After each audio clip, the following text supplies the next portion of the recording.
All right, let's head back to our census conversation. I think most people have engaged with the census in the spirit that it's intended. It's information gathering. It helps governments make legislation and work out what to build and infrastructure needs and all sorts of things and give a snapshot of the population. The one thing that became contentious on our show yesterday was the advertising for the no religion option that had been, in some people's eyes, all over their social media and had led them to wonder why would anyone particularly care to influence or inform how other people are filling out their census. Yeah. So we thought, well, let's get the people on and get to the bottom of it. Steve Martin is the Census No Religion campaign organiser. Steve, good morning. And a very good morning to you. How are you? We're well, Steve. Steve, why do you think people need help on this question? Well, thank you very much for asking. So what we're appealing to is that people jot down what they truly believe at the moment, not what they're raised to be or what they were some years ago, but what they actually are today. And what we'd like people to do is to join the other 11 million Australians who have no religion. And look, to put it in context, the Australian Bureau of Statistics traditionally has asked people, what is your religion? And they were going to change that question to, do you have a religion? And if so, what is that religion? Because, of course, to ask, what is your religion is leading. It's a leading question. It's like, being asked, which gym do you go to? Well, hang on, I don't go to a gym. And it might lead people to sort of say, well, actually, 2 years ago, I went to the gym at X. That's which gym I go to. Well, I'll put down Gym X, but I haven't been for 2 years, so it's an irrelevant question. And what has happened is that though the Australian Bureau of Statistics was going to change the question not to be leading, the religious leaders approached the government and government ministers to say, hang on, don't go changing that question. Don't go changing that question, because if you change that question, more people are going to put down no religion, and we lose our power. That's a question a lot of people have, Steve. Why does it matter to you what someone else puts down on their census? So if we think in terms of government and what government does, just two examples of how religious leaders influence things, and keeping in mind that religious leaders are at the extreme of their religion. So, if you take, the Catholic Church, you take the leaders of the Catholic Church that, for example, go to government and make suggestions as to what government does, they're not representative of the 3 or 4 million Catholics in the country. They're at the extreme point. And there are issues like, in government schools, rather than having psychologists or social workers to help children who are having behavioural or home difficulties, government pays for chaplains, religious people, to be in schools advising children of problems that are totally unrelated to religion. They're behavioural problems or bullying problems or identity problems. What, in a public school? I've never seen that. Well, you are a very advanced state, you South Australians, but in many other states of Australia, there are chaplains, and I don't know whether you're old enough to remember John Howard, but John Howard started this whole business of having religious chaplains in schools, and those chaplains were curated by religious institutions to make sure that they were Christian. Now, how does that figure? And there are other things like, you're at the end of your life, you've got a terminal illness, you're going to die, but the closest hospital to you happens to be a religious hospital, whatever religion it might be, and they don't believe in voluntary assisted dying, but you just want to go. You're in pain, you're suffering.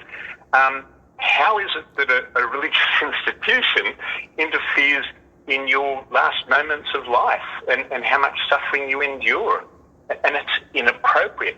So, these religious leaders go to government seeking funds to build big religious hospitals. I've got no problem with religious hospitals, but I do have a problem if religious hospitals interfere in my end of life. Okay. So that perceived offence notwithstanding, the ABS had a whack at you guys, didn't they? They put out a statement. I don't believe that they did. Well, they said, I'll read out their release. They said, the ABS is aware of campaigns aimed at influencing individuals' response to the 2026 census question on religion. The question on religion measures a person's religious affiliation, which may be different from the practice of or participation in religious activities. Religious affiliation refers to the religion a person nominates an association with. That may be different from their religious practices or their participation in religious activities. The ABS actually wants to collect the opposite of what you're suggesting is the intent of the question. Yeah, look, I don't believe that's true. But that's what they're saying. They're the ones who collect the data. No, but it's an affiliation, right? Yes. That's what you're saying? That's what they're saying. No, I understand that, but they're saying affiliation, right? Yes. Okay, so if somebody is no longer practicing a religion, are they affiliated with that religion? Well, it should be up to that person to decide, Of should it course not? it should be. It absolutely should be. People should be putting down what they're affiliated with. But if they're not affiliated with a religion, if they don't practice a religion, if they have nothing to do with a religion, then they shouldn't put down the religion. And furthermore, you are aware that religious groupings are having a very strong campaign to encourage people to put down a religion because they don't want to lose the power that they have. Well, they have huge power in influencing government. That's my next question, Steve. If the roles were flipped and one of the big churches was targeting people on social media and saying, we encourage you to put down Catholicism or if you've ever Anglican, been to a church, make sure you answer your religious. Make sure you tick that box. It sounds like you wouldn't really be in support of that. So why, of a church inflicting their views on the population and encouraging someone to tick a box that suits their agenda? But you're doing exactly that. So we don't, people of no religion, so the 11 million people in Australia who don't have a religion, they're not trying to say to anybody, look, do things the way we want you to do things. The people these 11 million Australians are neutral. They say, okay, let's look at government policy, laws, what have you, on the basis of merit and on the basis of logic and rationality, not on the basis of some scripture that was written, thousands of years ago. So it is a realism that we would like to see in Australian society, and the movement towards no religion has grown significantly.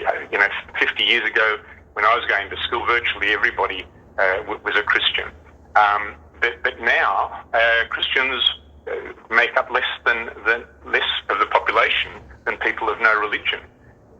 So why should religion, and particularly religious leaders, strong religious leaders who have a stronger bent in their beliefs than the rest of the congregation, why should they be imposing their beliefs and views on the rest of Australia? All right, Steve, thank you. Steve Martin is the campaign organiser of the Census No Religion campaign. My head's about to explode. I think, to paraphrase our text line, I think most people felt comfortable enough interpreting the question without needing anyone to explain it to them. That's my polite interpretation of the text line. Hearing that makes me want to pick a religion and put it down now. I was completely. It makes you go, don't tell me what to do. And this is the thing. I think they've misread the Australian population. Even if you are somewhat sympathetic to putting down a no religion, hearing that makes most people go, don't tell me what to do. I will put down whatever I want to put down. And just to spite you, I'm going to find a religion to choose. The quote, my favourite quote from the ABS, material is circulating online and through social media that suggests people respond in a way that is inconsistent with the intent of the question. Who does that sound like? Let's check traffic and we'll come back with our own 5AA breakfast census question, far less contentious in just a moment. Oh, will it be though? Oh, I'm not sure. Actually, I can't remember what the next one is. I have to have a look. Enjoy your outdoor area all year round with an opening and closing roof designed, manufactured and installed locally by Louver.